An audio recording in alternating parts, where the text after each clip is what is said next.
I think the most difficult things for families who have a family member who is suffering from alcohol use disorder is losing that person in the disease itself. That person is no longer the person that they once were. They could be the most loving, empathetic, kind, warm-hearted person, and the alcohol will turn them into, a very narcissistic, very self-centered, in the sense that the alcohol will be the most important element in their life, the most important relationship in their life.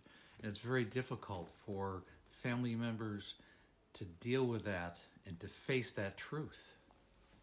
And I think this is really a subject matter that few people really talk about, is the loss of a loved one because of alcohol use disorder.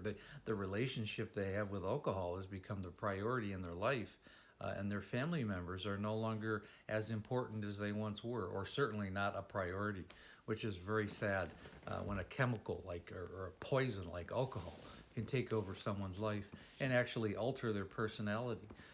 It'll cause financial problems, legal problems, emotional problems, and physical problems. And as family members, sometimes you feel powerless to step in or to change that behavior. And this is where the anxiety and the stress and just the overall impact that it has on families. And that's something that really needs to be talked about. And it's particularly heartbreaking if it's a close family member, like a child, a son or a daughter, or a spouse. I mean, if you have a spouse who's suffering with this debilitation, you're really with a person that you didn't originally marry. They're no longer the same human being. They're not as productive, and everything has become focused on the alcoholism. Uh, it puts strains on relationships, and it can destroy communication and trust and belief. The home no longer is a place of, it's no longer a sanctuary for the family, or for the husband and the wife. It's no longer the same safe haven that it should be, because this disease of alcoholism is entered into it, and it will forever be altered until it's dealt with, and the work begins.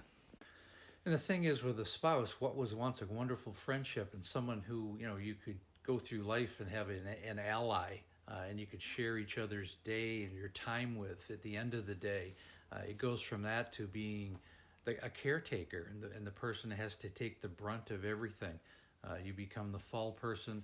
You have to pick up all the pieces of the alcoholic. When it's a spouse, you can become an only parent, or a single parent, essentially. And the scariest thing is that the spouse dies spiritually, emotionally, long before their body dies physically. And you watch that as a spouse, and it's really a very grueling position to be in as a spouse. And again, if this is a scenario that you relate to, either as a parent or as a spouse, again, click on the link above, schedule a breakthrough call. I've helped thousands of families really reconnect and get through this process of alcohol use disorder. And again, please like, share, and comment. And again, we have a Facebook group called Amanda, A Cautionary Tale of Alcoholism. It's become a very good support group. We talk about these issues and similar problems every day. And again, thanks for listening.